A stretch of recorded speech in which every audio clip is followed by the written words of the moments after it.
Aujourd'hui, nous allons essayer de continuer sur la même lancée et d'essayer de voir comment est-ce que les autres textes réglementaires. Donc, nous avons dit la dernière fois qu'il y a ce qu'on appelle la loi, qui, elle, peut porter sur les obligations, elle peut porter sur des sanctions. Il y a les décrets et il y a les arrêtés. Nous avons vu que la loi est un processus assez laborieux. Il doit passer par la validation ou bien le vote des deux chambres, à savoir les députés et les sénateurs. Un décret, par contre, est un texte réglementaire qui vient en application d'une loi. Donc, de manière générale, vous pouvez avoir un texte de loi qui va définir des généralités. On vous dit que le texte de loi doit être pérenne. Ça veut dire qu'il ne doit pas changer en permanence. Et pour éviter qu'une chose ne change souvent, la chose doit être assez générale. Elle ne doit pas rentrer dans les détails. Donc, elle laisse le soin à d'autres textes pour expliquer ces détails-là. À titre d'exemple, vous allez avoir des décrets qui vont expliquer comment appliquer ces lois. Alors, un décret, il est créé par qui? Il est créé par le ministère qui est chargé de l'application de cette loi. Donc, comment est-ce qu'ils vont faire? Donc, le ministère en question, il y aura une loi qui va sortir, par exemple. La loi va dire de manière claire, par exemple, telle disposition sera expliquée par voie réglementaire. Ceci veut dire qu'il faut faire un décret. Donc, automatiquement, le ministère concerné va travailler sur l'élaboration d'un décret. Dès qu'il l'aura préparé, il va le soumettre à la réunion du gouvernement. Donc, il y aura tous les ministres qui seront présents, avec le chef du gouvernement, donc avec le Premier ministre. Ils vont discuter le projet de décret. Si aucun des ministres n'a une objection, le décret sera signé par le Premier ministre et il sera publié dans le journal officiel. Maintenant, si des ministres ont des oppositions, bien s'ils ont des réserves justifiables, donc on va retarder l'adoption de ce décret. Il va y avoir des réunions entre les différents ministères concernés jusqu'à ce qu'ils arrivent à un accord pour repasser par la réunion du gouvernement qui, elle, va tout simplement valider ce projet de décret. Alors, si vous voyez ici, il y a un site web qui s'appelle JORADP, au journal officiel de la République algérienne démocratique et populaire. Alors, ce site web contient tous les journaux officiels sur lesquels sont publiés les lois et les décrets. Là, on va prendre comme exemple uniquement le dernier, celui du 17 octobre.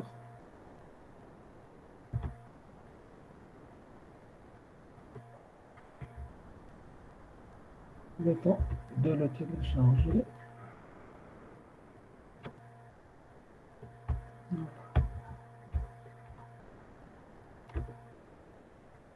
Alors, ça ressemble à ça.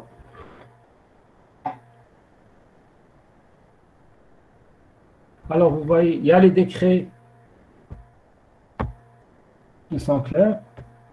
Par exemple, là, c'est un décret présidentiel qui porte la consécration de l'observation d'une minute de silence chaque 17 octobre.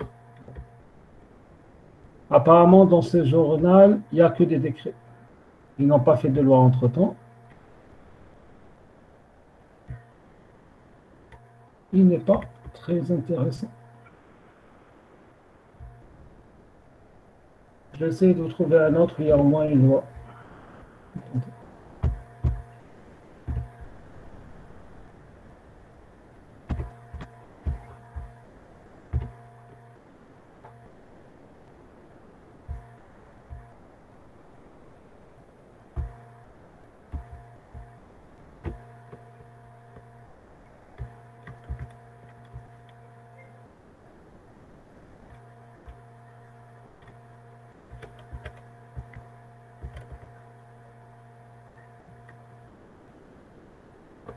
Bon. Je vais cibler directement un décret. Une seconde.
Alors, si on prend celui-là,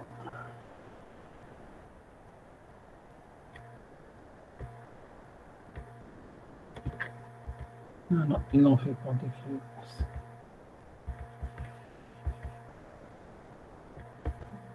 Bon, je trouverai par la suite une loi. C'est pas méchant.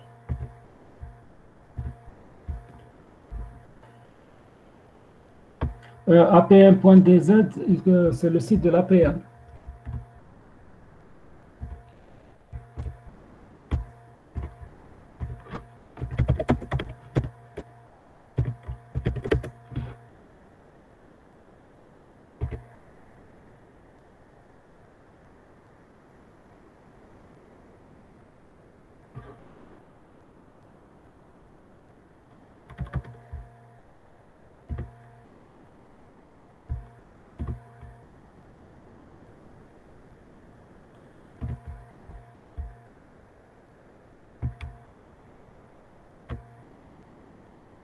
Alors là, c'est un extrait du journal officiel. Donc là, vous trouvez par exemple un test de loi.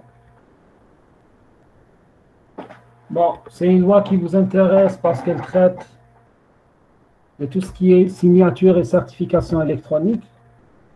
Donc là, vous trouvez par exemple dans le texte de loi. Alors, ils font d'abord ce qu'on appelle les visas. Donc les visas, c'est quoi? Ils font référence aux lois sur lesquelles s'appuie la loi en question. Ensuite, vous avez toujours un premier article qui définit l'objet de la loi, donc pourquoi cette loi a été créée. Donc là, on vous dit que c'est pour fixer les règles générales relatives à la signature et à la certification électronique. Ensuite, vous avez une partie définition. Donc on définit c'est quoi une signature électronique, on définit c'est quoi un signataire, c'est quoi une donnée de création de signature. Et là, vous voyez que c'est carrément des définitions techniques. C'est des définitions au vrai sens du terme, pour permettre à la personne qui va lire la loi de comprendre ce qu'on entend par ces termes. On définit c'est quoi un certificat électronique, c'est quoi une clé cryptographique privée, c'est quoi une clé cryptographique publique, etc. Donc, une fois que la partie définition est épuisée, c'est quoi un audit, etc. Donc, vous avez les chapitres qui composent la loi. Donc, par exemple, vous avez le chapitre de principes généraux, le chapitre qui définit les dispositifs de création et de vérification de la signature électronique, c'est quoi une autorité, etc. Et là, vous allez avoir des articles qui vont renvoyer vers la voie réglementaire, donc qui vont renvoyer vers des décrets. Donc, on va prendre un exemple. Attendez.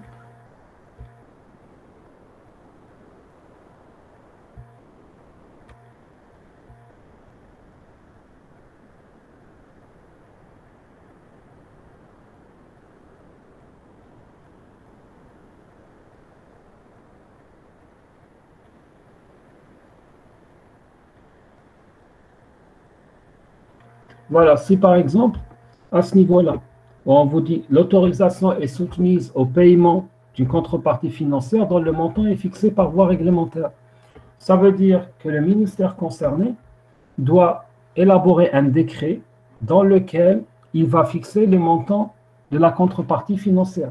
Pourquoi ils ne l'ont pas fixé au niveau de la loi?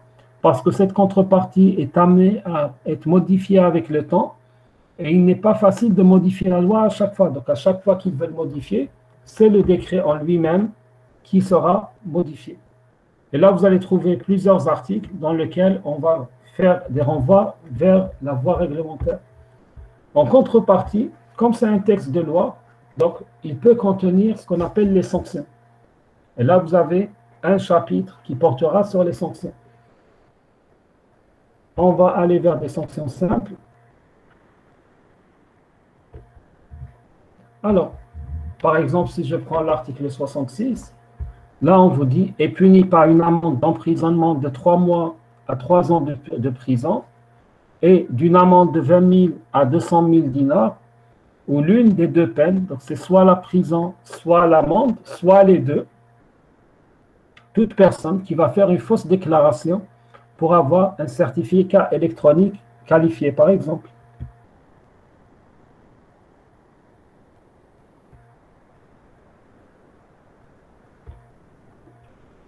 Vous avez un autre exemple, c'est 2000 dinars à 200 000 dinars d'amende. Toute personne qui va utiliser un certificat à d'autres fins qu'à celle pour laquelle il a été délivré. Donc là, c'est des exemples de sanctions que vous avez au niveau d'un texte de loi. Et vous avez vu que la loi va renvoyer vers la voie réglementaire qui est le décret, qui, lui, est facilement élaborable. Maintenant, le décret en lui-même peut avoir besoin de détailler certains détails trop techniques. Par exemple, si je parle de matériel informatique, on va parler par exemple quels sont les équipements informatiques autorisés. Donc le décret ne va pas commencer à citer les marques. Donc lui, il va renvoyer vers ce qu'on appelle un arrêté. Un arrêté est un document purement technique qui va contenir par exemple la liste des équipements autorisés. Et cet arrêté pourra être facilement modifié, mis à jour d'une manière beaucoup plus simple parce qu'il suffit que le ministre le signe. Donc, il ne passera même pas par la réunion du gouvernement. Donc, c'est le ministre concerné. Par exemple, s'il s'agit du commerce, c'est le ministre du commerce qui va dire, à titre d'exemple, là, ce n'est pas un cas réel, pour les équipements informatiques, j'autorise tout ce qui est HP, tout ce qui est Acer, etc. Tout le reste est interdit. Donc, ça, c'est ce qu'on appelle un arrêté. Donc, dans les textes réglementaires et légaux, ce que vous devez retenir, c'est que la loi des lois, ça reste la Constitution. Ensuite, nous avons les lois qui, eux, peuvent définir des sanctions, qui peuvent définir des obligations ou autres. Par la suite, il y a des décrets qui sont là pour expliquer comment appliquer les lois. Ensuite, pour les détails techniques, on les retrouve au niveau de ce qu'on appelle les arrêtés. Monsieur, le premier point, c'est la Constitution. Voilà, c'est la Constitution. D'accord. Maintenant, il faut savoir que quand on parlera de droit, on va parler de ce qu'on appelle le droit objectif. Alors, selon vous, le mot droit, ça veut dire quoi? Il faut savoir que le mot droit est un mot qui a beaucoup de sens. Mais nous, ce qui nous intéresse, c'est le droit objectif et le droit subjectif. Il faut savoir qu'un droit objectif, c'est l'ensemble des règles qui vont régir les rapports entre les personnes et leurs actions. Donc tout ce qui va vous dicter votre ligne de conduite, comment vous comportez avec les autres, on appelle ça le droit objectif. Par contre, le droit subjectif, c'est les prérogatives que le droit objectif va reconnaître à vous en tant qu'individu ou à un groupe d'individus. Par exemple, le droit de propriété. Vous avez le droit de posséder une maison. Là, on parlera de droit subjectif. Ça veut dire que c'est le sujet du droit. Donc, dans le droit, on va distinguer deux parties. La partie objective, on va parler de vous, comment vous avez le droit de vous conduire, ou comment vous devez vous conduire avec les personnes, quelles sont les conséquences de vos actions. Et on parlera du droit subjectif qui, lui, va définir les prérogatives ou bien ce dont vous avez le droit de faire. Par exemple, le droit de propriété, le droit de posséder des choses. Quand on parle de droit, Monsieur, oui, Monsieur, j'ai une question concernant les décrets et les arrêtés. Est-ce que il y a- sont valables pour de bon ou juste pour une période spécifiée? alors, ils sont valables tant qu'ils n'ont pas été annulés. Il y a des décrets qui sont valables depuis 62 ans. D'accord. Alors, il faut savoir qu'il y a plusieurs règles qui existent dans notre société. Mais il faut savoir que la règle de droit se caractérise par rapport aux autres règles qui régissent la société par certains paramètres. Bon, avant de rentrer dans les paramètres, quelles sont les règles qui régissent le fonctionnement de la société algérienne selon vous? En Algérie, qu'est-ce qui régit le fonctionnement de la société? Donc de la population, des gens. Est-ce qu'on est dans une jungle où tout le monde a le droit de faire tout ce qu'il veut?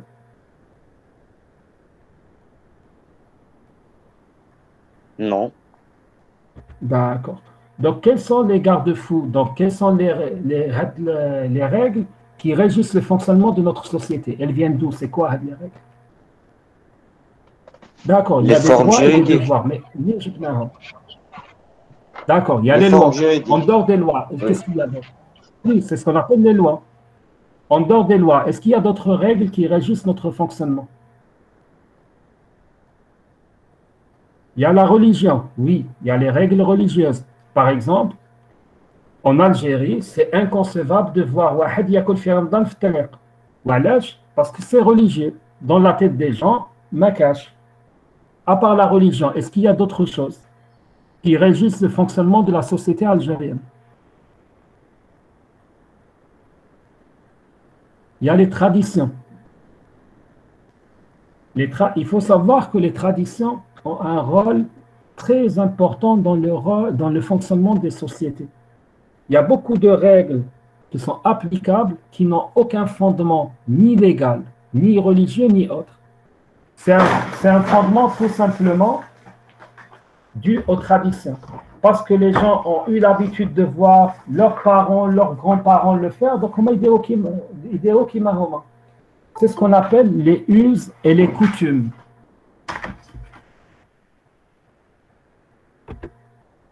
Alors, généralement, ce terme, pour les traditions, on les appellera les us et les coutumes. Donc, les coutumes sont dans les règles de fonctionnement des sociétés. Alors, il y a votre camarade qui vous dit l'argent. L'argent, ce n'est pas une règle, mais c'est un passe-droit. Avec l'argent, vous pouvez faire ce que vous voulez. Mais ça ne va pas vous définir des règles de fonctionnement. Alors, il y a la mentalité, généralement, ça fait partie des us et coutumes. La mentalité, d'où est-ce que vous la ramenez? De vos traditions, de ce que vous avez l'habitude de faire. Donc, c'est les us et les coutumes. Il y a le consensus. Effectivement, comme le dit Ishaq, le consensus est quelque chose de très important. Dans certains villages, il y a des conseils des villages qui vont se réunir, ils te font dorénavant, voilà comment on va faire. Et tout le monde doit obéir à ces règles. Maintenant, il faut savoir que la règle de droit se distingue par rapport aux autres règles, que ce soit les règles de consensus, que ce soit les règles des coutumes ou bien les règles religieuses. On vous dit que la règle de droit est générale et abstraite. Bon, ne vous inquiétez pas pour ce qu'on est en train de dire pour aujourd'hui, vous allez avoir un support de cours que je vais vous mettre sur le site web. Donc, on vous dit que la règle de droit est une règle générale et abstraite. Ça veut dire qu'elle ne s'adresse pas à une personne en particulier. Mais qu'est-ce par exemple, bon, on parle en théorie, une loi applicable sur Bossaoudé, mais qui n'est pas applicable sur Belkhoja. En théorie, la loi est applicable sur tout le monde. Et il n'y a pas une loi spécifique à Belkhoja. Par exemple, Belkhoja est délégué de la loi de Ta'awahdo. Donc il a le droit de faire des choses que vous n'avez pas le droit de faire, etc. Si, monsieur.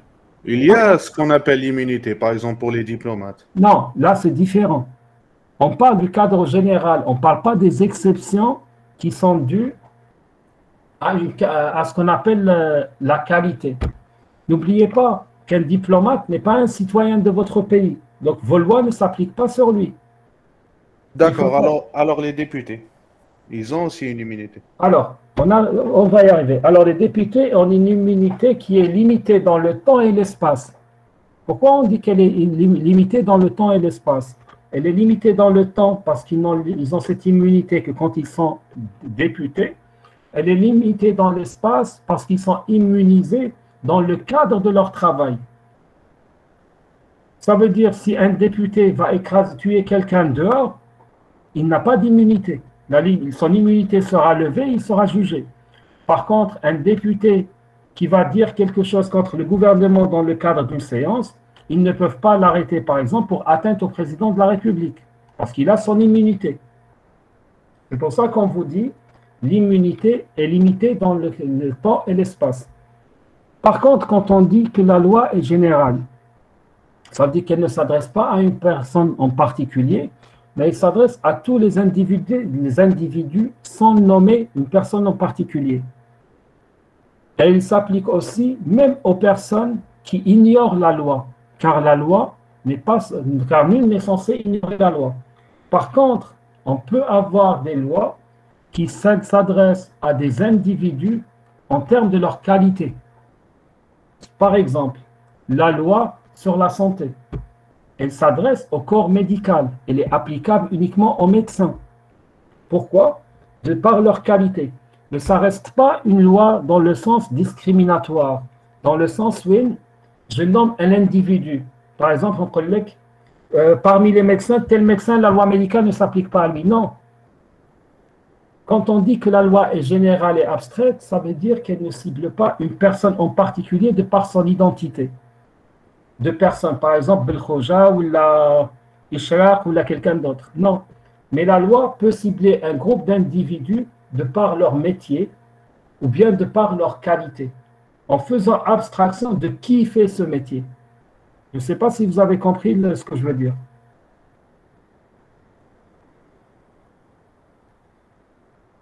Alors, sinon, d'après le colonialisme, je n'ai pas compris votre remarque sur le colonialisme, Belkhoja.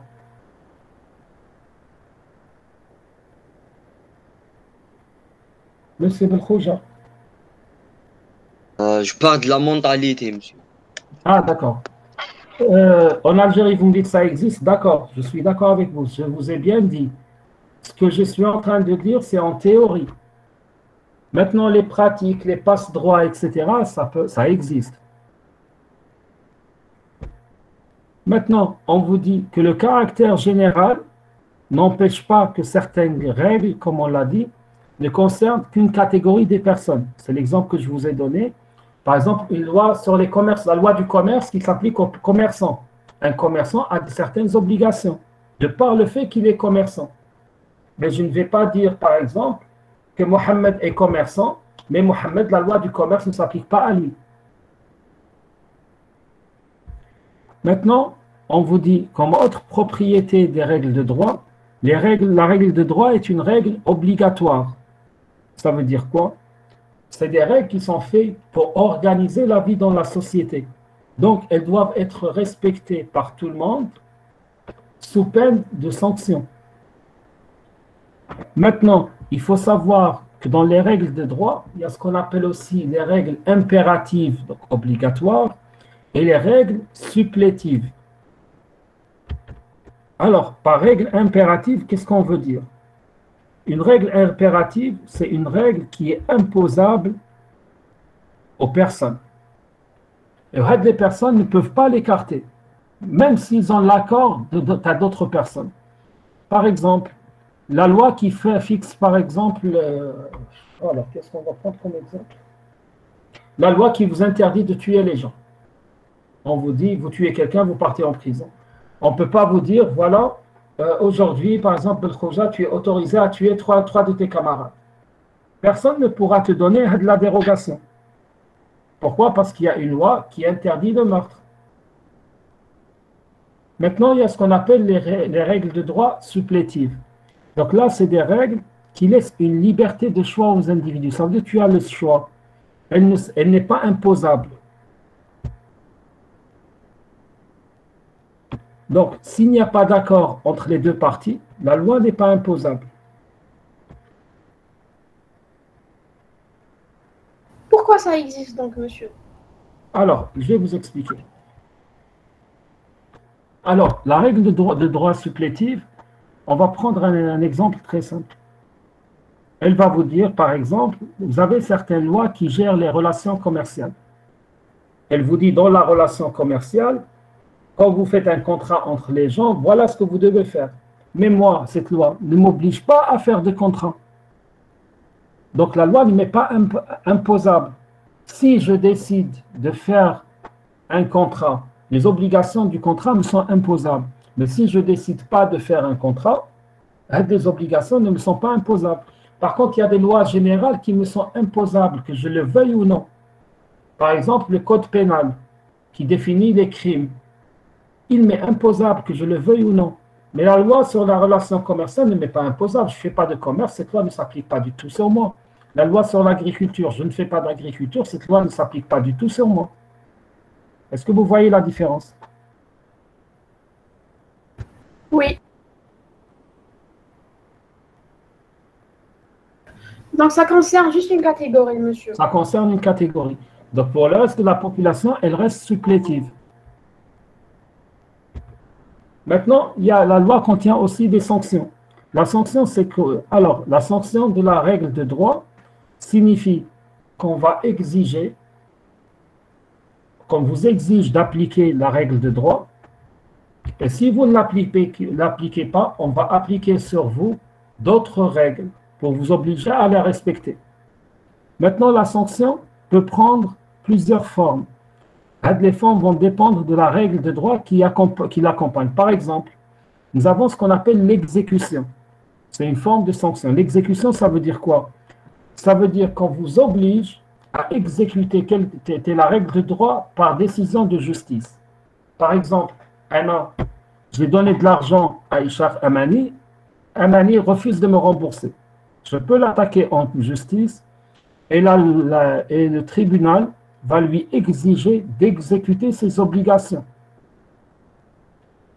en payant la dette qu'elle me doit. Là, c'est ce qu'on appelle la sanction par exécution. Donc, on l'oblige à exécuter ses obligations légales. Il y a aussi la sanction par réparation.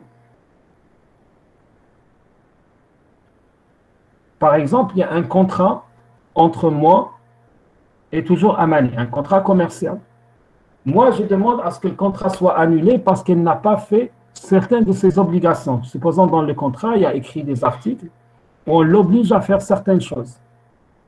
Et que dans le contrat, il est écrit, si elle ne respecte pas les articles, le contrat est annulé.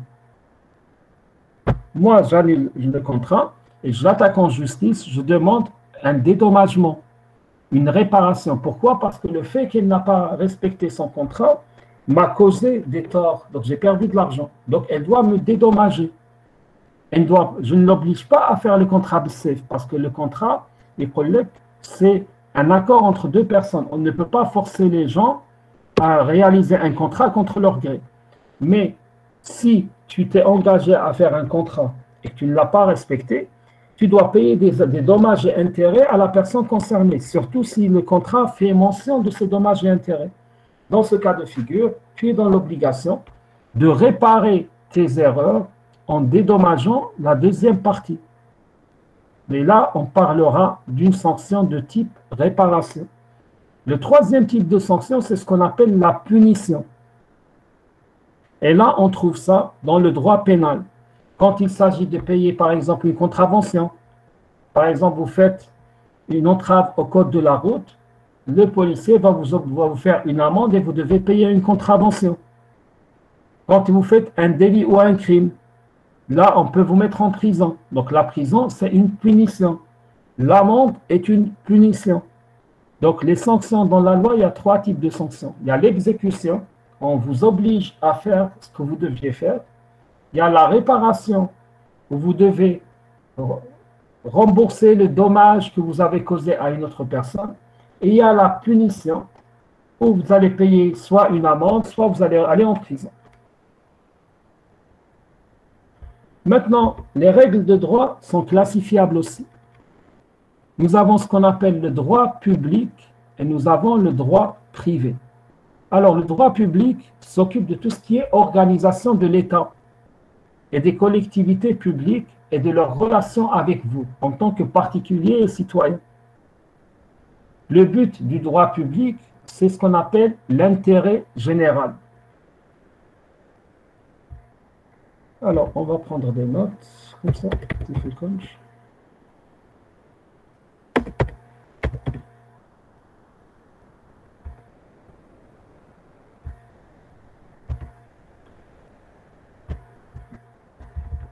Donc, on disait, on a le droit public et nous avons le droit privé. Donc, le droit public, on a dit, il concerne l'État et sa relation avec les individus. Et nous avons le droit privé. Alors, dans le droit privé, dans le droit public, il est divisé aussi en plusieurs parties. Nous avons d'abord ce qu'on appelle le droit constitutionnel.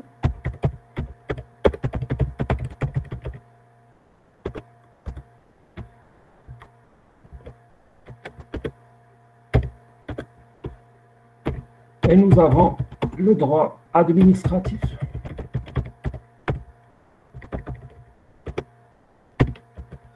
Alors, quand on parle de droit constitutionnel, c'est uniquement les règles qui concernent l'organisation de l'État. Donc, les règles, on va les trouver généralement dans la Constitution. C'est là-bas qu'on va vous dire l'Algérie est une république démocratique populaire. On va vous dire c'est un régime présidentiel. Le président, il est là pour 5 ans. Il ne peut pas être réélu plus de 2 fois. Il existe par exemple l'APN, il y a le Sénat, il y a ceci, il y a cela. C'est là qu'on définit des règles de quoi est composé un État. Donc, on le trouve dans la Constitution. Et certaines lois qui organisent l'État.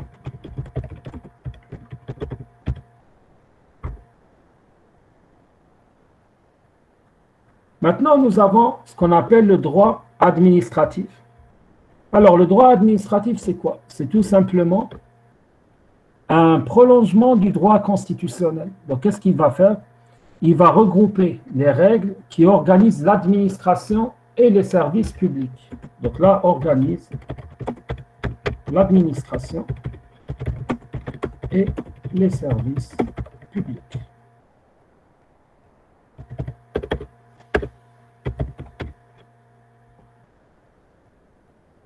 Bien sûr, et leurs relations avec les citoyens.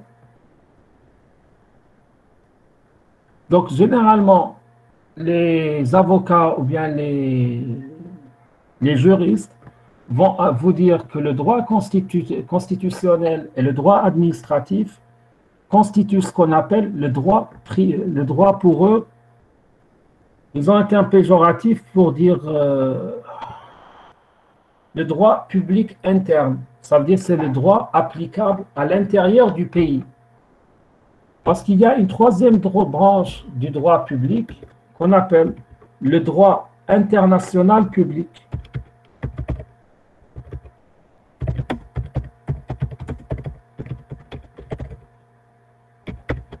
Alors, le droit public international va régir les règles qui gouvernent les rapports avec les autres pays. Donc, où est-ce qu'on va le trouver? On va le trouver dans les traités et les conventions internationales. Ça vous arrive des fois d'entendre comme quoi l'Algérie a signé une convention avec la France, l'Algérie a signé une convention avec la Serbie, l'Algérie a signé...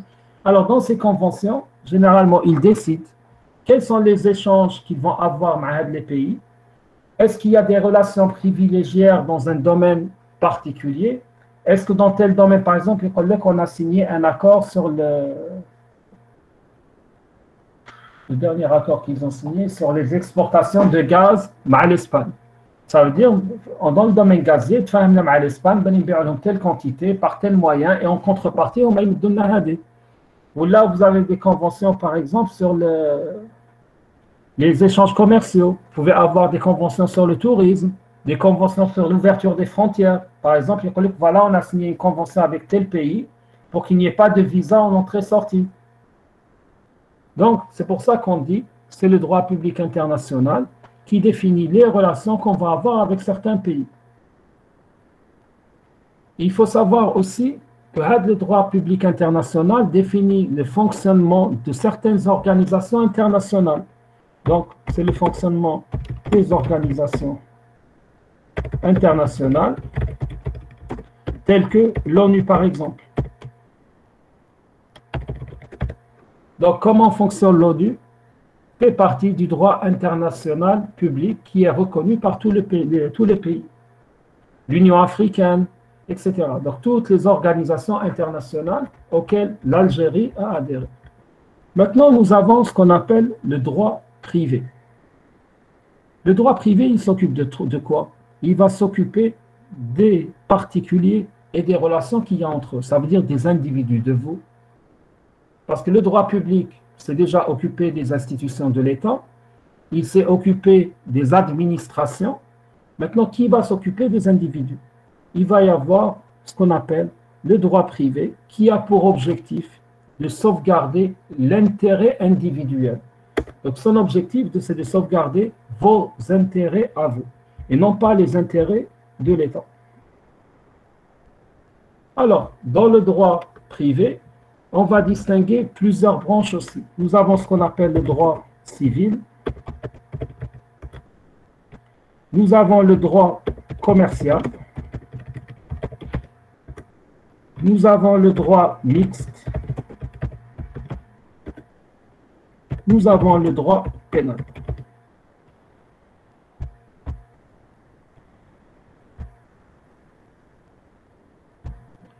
Et nous avons le droit, ce qu'on appelle processuel.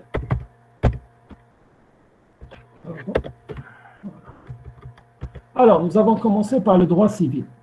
Alors, le droit civil a toujours été appelé ce qu'on appelle par le passé le droit commun privé. Il faut savoir que c'est l'une des branches les plus anciennes du droit. Donc, dans les règles de droit civil, on va trouver le code civil qui va contenir toutes les règles qui concernent l'individu dans la société. Comment on vous donne votre nom? À quoi sert le nom? Est-ce que vous avez le droit à une maison ou non? Comment est faite votre maison? Quels sont les rapports avec votre société? C'est quoi une famille? Quels sont les rapports qui existent dans la famille? Donc tout ça, c'est le droit civil. Donc il porte sur l'individu, son existence, par exemple le nom, la famille, etc. Donc sur le site qu'on a vu tout à l'heure, vous pouvez facilement retrouver. Alors, on ouvre le site.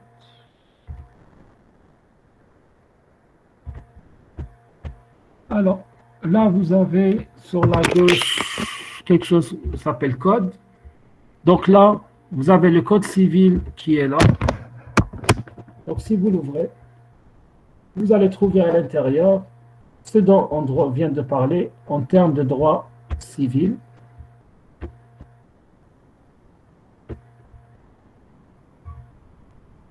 Alors, les conflits des lois, donc les personnes physiques, par exemple. Là, il définit c'est quoi la personnalité, commence avec la naissance. Ça veut dire avant votre naissance, au sens de la loi algérienne, vous n'existez pas. Donc, le fœtus n'a pas d'existence légale. Ensuite, jusqu'à votre mort, après votre mort, vous n'existerez plus, etc. Donc là, si vous voyez les droits des personnes, donc là, la personne morale, c'est quoi une personne morale, etc. Donc là, on définit tout ce qui est en relation avec les individus. C'est quoi une personne physique? C'est quoi une personne morale? C'est quoi un contrat? C'est quoi donc tout ce qui traite de la personne et des attributs liés à la personne.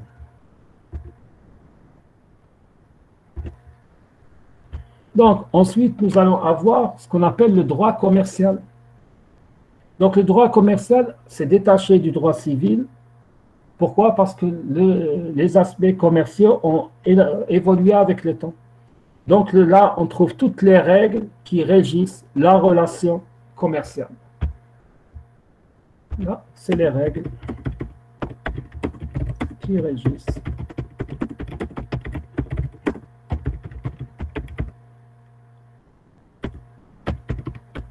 À commencer par c'est quoi une entreprise, jusqu'à ses droits, ses obligations et tout ce qui s'ensuit. Donc, de la même manière, vous allez trouver ça. Alors, le code du commerce, il est là. Donc, on va l'ouvrir rapidement.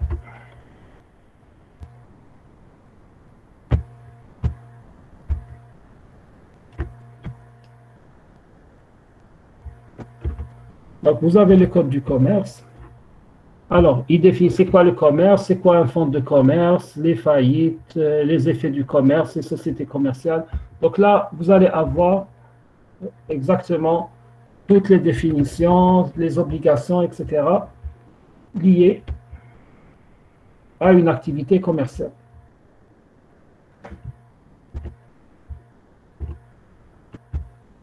Ensuite, nous avons le droit mixte. Alors là, c'est la partie du droit où il y a un chevauchement entre le droit public et privé. Il faut savoir que dans le droit, il y a certaines parties qu'on n'arrive pas à classifier. On ne sait pas est-ce que c'est du droit privé, est-ce que c'est du droit public, parce qu'elle va traiter des deux parties en même temps, donc on les appelle le droit mixte. Alors, le droit pénal,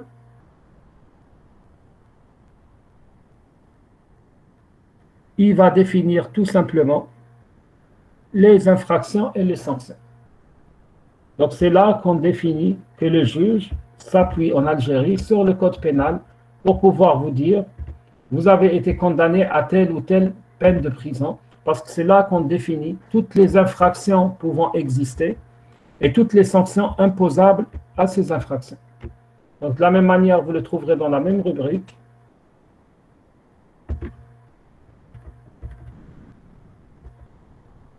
Voilà. Infraction électorale, comme par hasard. Les crimes commis avec la participation, coalition de fonctionnaires, abus d'autorité,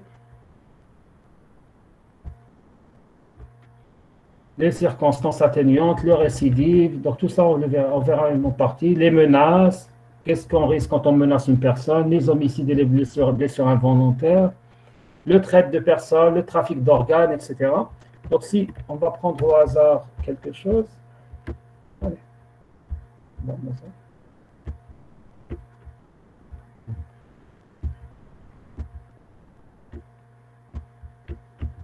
petit glissement.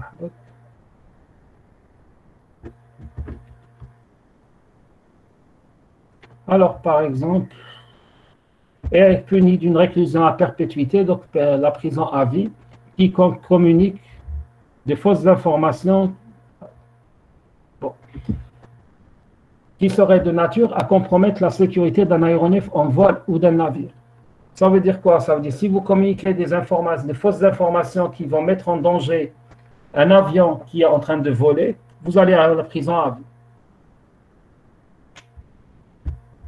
Ça, c'est le droit pénal.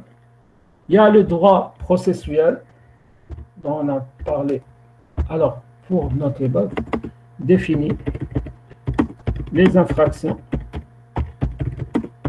et les sanctions. Alors, le droit processuel, donc lui, il va définir les procédures à suivre dans la justice et son organisation. Donc, en d'autres termes, comment fonctionne la justice.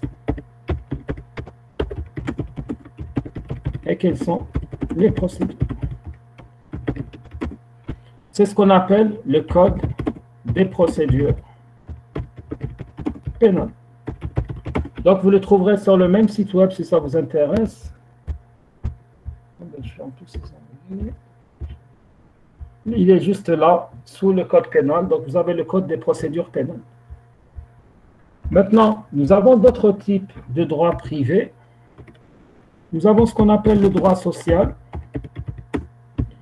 Donc, lui, il va contenir deux branches. Donc, ce qu'on appelle le droit du travail.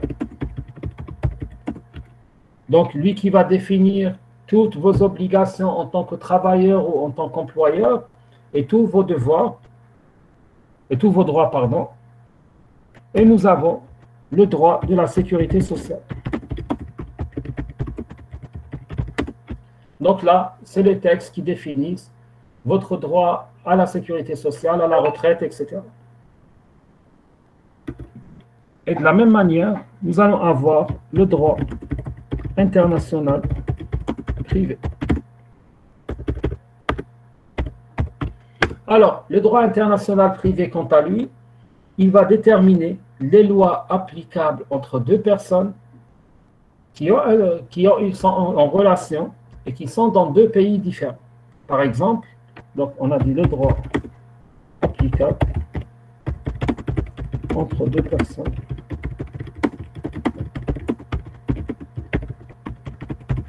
Alors, je vais prendre un exemple.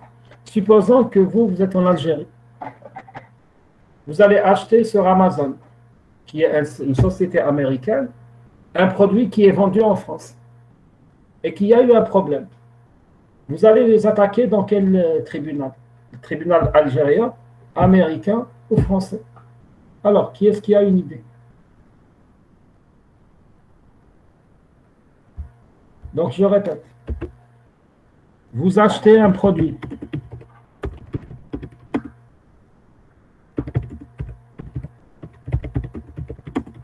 Sur Amazon. En Algérie, il va faire un transfert vers l'Amérique. Non, pas forcément. Pourquoi vous allez les attaquer? Alors, vous allez aller les attaquer en Algérie, le juge algérien ou chez Collet. أنا خاطيني شيك على من؟ تدخلوا على فرنسي. وين راهو؟ راهو في فرنسا. وانا واش حبيتي ندير له؟ C'est la réponse que vous allez avoir de la part du juge algérien. En Amérique, monsieur. Alors, vous l'attaquez aux États-Unis. Le tribunal américain vous dit certes, celui qui vous a donné le service est une société américaine, mais elle ne fait que le lien entre vous et le français. Ce n'est pas notre juridiction. Mais le contrat se fait sur la loi de la société américaine. Pas forcément. Alors, il y a Ben Koua qui vous dit il faut réclamer en France. Je vous dirais aussi pas forcément. Alors, il faut savoir que c'est pour ça qu'il existe ce qu'on appelle le droit international privé. Alors, dans le droit international privé, il faut savoir qu'il y a plusieurs dispositions. Donc, ça dépend dans quel pays vous êtes et dans quel pays est la personne. S'il y a déjà une convention internationale entre les deux pays en matière de droit commercial, c'est cette convention qui va décider où est-ce que vous pouvez attaquer la personne. Et généralement, ce type de convention, ils vont vous dire c'est une relation contractuelle privée. C'est le contrat qui va le dire. Ça veut dire qu'il faut lire le contrat sur Amazon ou chez Koy. Est-ce qu'il collecte, en cas de conflit, c'est Amazon qui va arbitrer entre vous? Ou bien est-ce qu'il va vous dire, en cas de conflit, vous allez l'attaquer dans un tribunal américain ou là un tribunal français? Maintenant, imaginons que ce n'est pas Amazon, que vous êtes en relation avec quelqu'un qui est sur l'espace européen. Il faut savoir qu'il y a une directive européenne en matière du commerce qui vous dit si l'une des deux parties est européenne, c'est le tribunal européen qui fait foi. C'est pour ça que je vous dis, sauf si le contrat stipule le contraire. Ça veut dire si avec le citoyen européen, le contrat signé à Bélé, même si ce soit un tribunal européen, je veux que ce soit un tribunal algérien ou la tunisien ou la africain ou la autre, là vous pouvez l'attaquer en Afrique. Et tout ça, on va le retrouver dans le droit international privé. C'est pour cela, quand on fait il faut savoir que le problème du droit international privé, c'est accentué avec le boom, tu as le e-commerce en ligne. Pourquoi? Parce que maintenant, vous pouvez facilement acheter des produits sur Internet, vous ne savez même pas d'où est-ce que vous les achetez. Je vous donne un exemple, je vais aller acheter un produit sur un site, sur l'avenue du commerce ou bien sur Amazon ou autre. Je sais que Amazon il est américain, mais je ne sais pas mon produit, où est-ce qu'il va venir. Je peux acheter un produit sur Amazon, j'ai de la Chine, comme il peut venir d'Angleterre, comme il peut aussi. Il faut savoir qu'il y a aussi des Algériens qui vendent maintenant sur Amazon.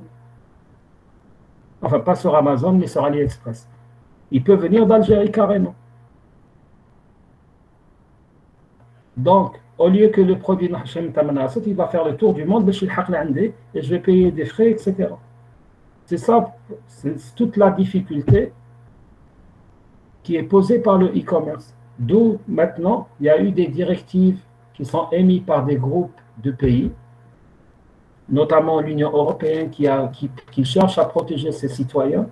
Il y a des conventions bilatérales qui sont signées entre les pays, tout comme il y a ce qu'on appelle le droit commercial qui figure dans le contrat qui est proposé par le site vendeur.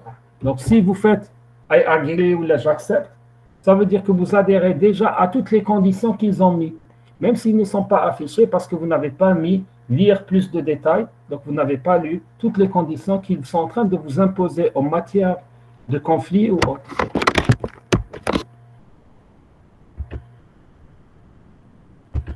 Maintenant, depuis tout à l'heure, on est en train de parler du droit. on a la classification des règles du droit, on a parlé du droit public, on a parlé du droit privé, tout en disant qu'on est dans le droit objectif. Maintenant, le droit objectif, où est-ce qu'on l'a ramené? Ninja. Il faut savoir que le droit objectif, il puise ses sources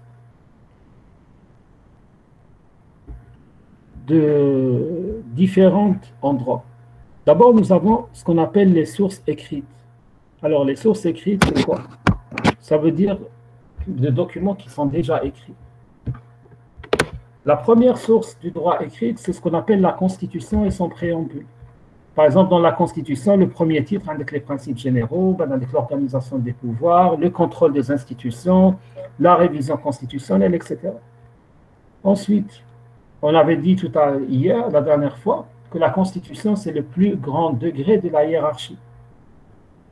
Donc, vu que la Constitution, c'est le plus grand conseil de niveau de hiérarchie en termes de loi, à chaque fois qu'une loi troge en Algérie, elle passe par ce qu'on appelle le Conseil constitutionnel, qui est chargé de vérifier si la loi est conforme avec la Constitution. Est-ce que la loi ne contredit pas quelque chose qui figure déjà dans cette Constitution? Maintenant, en termes de loi, nous avons plusieurs niveaux de loi en Algérie. Il y a les lois organiques, c'est des lois supérieures aux lois normales, et c'est des lois qui complètent la Constitution, pour préciser certaines lois. Ensuite, nous avons les traités internationaux, donc dans les accords qu'a signé l'Algérie avec d'autres pays, on bat les lois. Ça veut dire qu'un accord signé avec d'autres pays a plus de valeur qu'une loi interne à l'Algérie.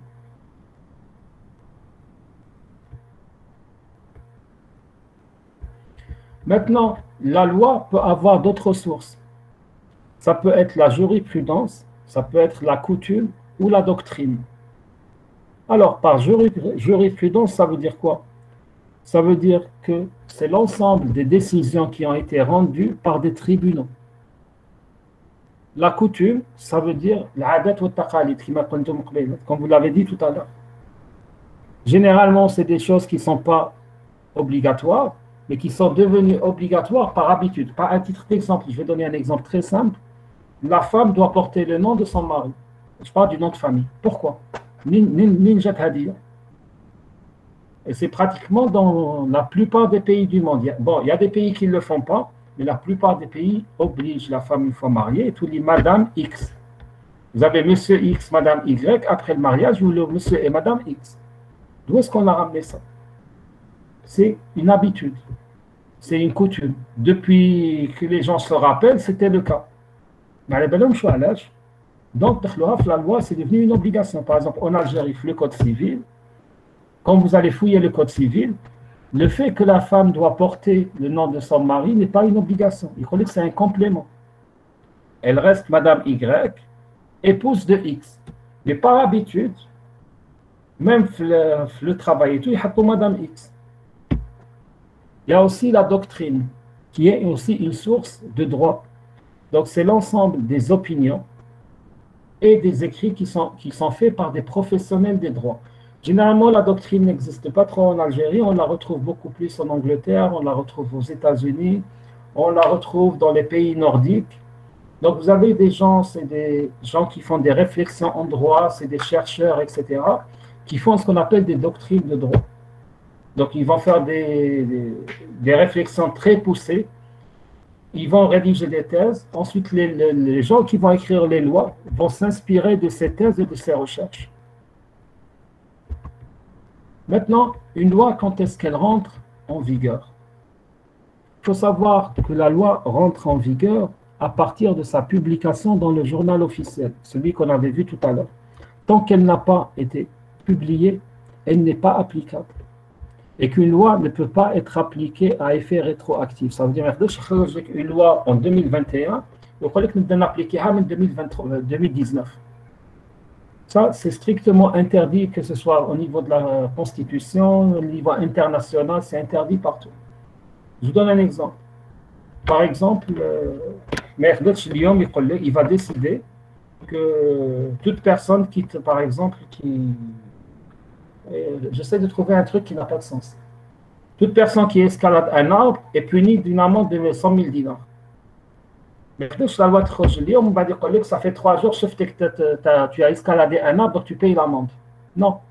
La loi n'est applicable qu'à partir de la date où elle est sortie. Tu dois t'appliquer à million. Tu ne peux pas sanctionner les gens. Allez. Sinon, ce sera la porte ouverte à tous les abus. Ça veut dire mais moi, je ne savais pas que c'était interdit. Il n'y avait rien qui l'interdisait. Il n'y avait rien qui m'obligeait à le faire. Donc, tu ne peux pas me l'imposer. Alors, une loi aussi, elle peut s'annuler. Comment elle va s'annuler? On appelle ça l'abrogation. Ça veut dire qu'on va supprimer une loi. Donc, une abrogation peut se faire de deux manières, soit de manière tacite. Ça veut dire qu'il y a une autre loi qui dit « j'abroge l'ancienne loi », soit elle se fait de manière tacite. Il y a une autre loi qui dit autre chose qui est contraire à la première loi, donc la nouvelle loi est plus prioritaire. Bon, je pense qu'on va arrêter là pour aujourd'hui. Donc, vous allez avoir votre TD de la semaine. Je vais demander à la chargée du TD de vous contacter et de se mettre d'accord avec vous pour voir comment régler le problème, le chevauchement avec le cours que vous avez à Abdel Khel. Si vous n'avez pas de questions, on va arrêter là pour aujourd'hui. De toute façon, le support des cours, je vais vous le publier d'ici 1 heure maximum. D'accord? Que ce soit pour introduction à la sécurité ou bien pour aspect juridique. D'accord, merci beaucoup. Allez, au revoir. Au revoir, bonne journée. Également.